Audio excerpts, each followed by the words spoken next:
हर जगह दीपू दीपू दीपू करता रहा और अंततः दीपू ने इसके घोड़े लगा दिए। अरे भाई, अगर रणवीर सिंह का दिमाग उस समय नहीं भी काम कर रहा था तो एटलीस्ट उसको महेंद्र सिंह धोनी के फैसले पे तो भरोसा होना चाहिए था। ये खुद बोलेगा कि इसके पैदा होने का क्रेडिट भी दीपिका पादुकोण को जाता है। अब भी तो तुमने बोला I was seeing other people but I would go back to him. तुमको अब याद नहीं आ रहा है? तुमको अब याद नहीं आ रहा है? दोस्तों, हमारे देश में ऐसे ऐसे महामूर्ख महानुभाव पैदा हुए हैं जिन्होंने अपनी जिंदगी में किए गए हर महत्वपूर्ण कार्य का श्रेय अपनी गर्लफ्रेंड या अपनी पत्नी को दे दिया। ऐसे ही एक विशिष्ट व्यक्तित्व हैं बॉलीवुड के छपरी एवं छिछोरे कलाकार रणवीर सिंह। जब इनकी बहुचर्चित पत्नी ने रिसेंटली आदरणीय करण जौहर जी के शो पे ये रिवील किया कि जब इसका चक्कर रणवीर सिंह से चल रहा था तब इसका चक्कर 4-5 और लोगों से चल रहा था। Not be attached and not be committed, and I just want to have fun because I did meet other people, but in my mind I was committed to him. Can't remember the people. I remember very clear. इस घटना के बाद लोगों ने दीपिका पादुकोण को toxic बताना शुरू कर दिया है, जो कि बिल्कुल ही गलत है। दुर्घटना के बाद रणवीर सिंह की शक्ल देखने लायक थी। इसकी शक्ल देखकर तो इसके दुश्मन को भी इससे हमदर्दी हो जाए। ऐसा लग रहा था जैसे आपके किसी सगे भरोसेमंद दोस्त ने आपके बाप के सामने आपकी जिंदगी का सबसे बड़ा सीक्रेट रिवील कर दिया हो। ऐसा लग रहा था जैसे आपने चिड़ियाघर का टिकट लिया हो इस शेर को देखने के लिए, लेकिन आपको ये वाला शेर दिखा दिया गया हो। ऐसा लग रहा था जैसे आप किसी लड़की को दिलो जान से चाहते हो, उसको छुप छुप कर देखते हो, लेकिन अगले रक्षाबंधन में वो आपको भैया बोलकर राखी बांध दे। ऐसा लग रहा था जैसे किसी कुत्ते को आप बहुत ज्यादा प्यार करते हो, उसको अपने साथ सुलाते हो, उसको बढ़िया बढ़िया खाना खिलाते हो, लेकिन उसी ने आपको काट लिया हो। ऐसा लग रहा था जैसे आपने ऑनलाइन ऑर्डर तो रिबॉक के शू का किया था, लेकिन आपके पास रिबॉक ही पहुंच गया।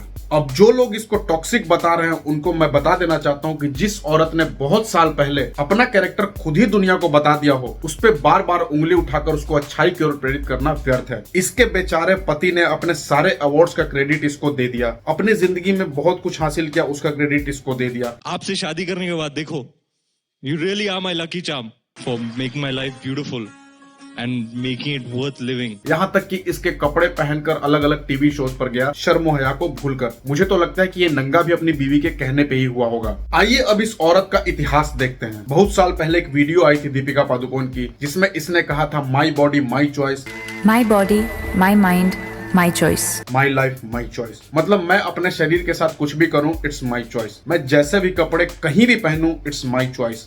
To wear the clothes I like even as my spirit roams naked. My choice. मैं किसी के साथ घूमूं, कहीं भी घूमूं, इट्स माई चॉइस। मैं रात में घर आऊं ना आऊं, देर से आऊं, it's my choice. To come home when I want. Don't be upset if I come home at 4 a.m. Don't be fooled if I come home at 6 p.m. मैं अपनी फैमिली, अपनी शादी के अलावा बाहर रिलेशनशिप रखूं, it's my choice. To have sex before marriage.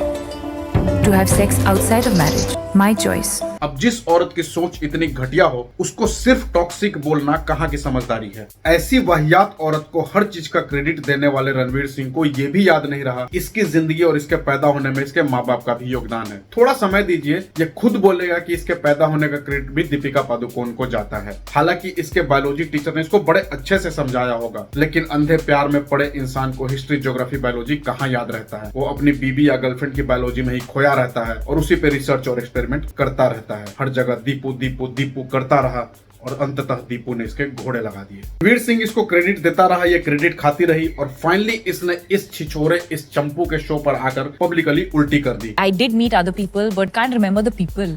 I remember very clear. देखा आपने लापरवाही का नतीजा है। ये औरत ऑलरेडी सिद्धार्थ माल्या, महेंद्र सिंह धोनी, युवराज सिंह और रणबीर कपूर के साथ सालों तक घूम चुकी है। अरे भाई, अगर रणवीर सिंह का दिमाग उस समय नहीं भी काम कर रहा था तो एटलीस्ट उसको महेंद्र सिंह धोनी के फैसले पे तो भरोसा होना चाहिए था। भाई ने कभी गलत फैसला लिया है क्या? डीआरएस लेता है तो बिल्कुल सही निकलता है। कुछ लोग इसे विमेन एम्पावरमेंट का सिंबल बताते हैं। अगर ऐसा है तो मैं इलॉन मस्क हूँ और रणवीर सिंह टॉम क्रूज। रामाधीर सिंह जी ने गैंग्स ऑफ वासेपुर मूवी में एक बहुत ही अच्छी बात कही थी, कान में जब तक सनीमा है लोग चूतिया बनते रहेंगे। आपसे नम्र निवेदन है कि ऐसी औरतों से बच कर रहें, क्योंकि धोखा अक्सर खूबसूरत ही होता है।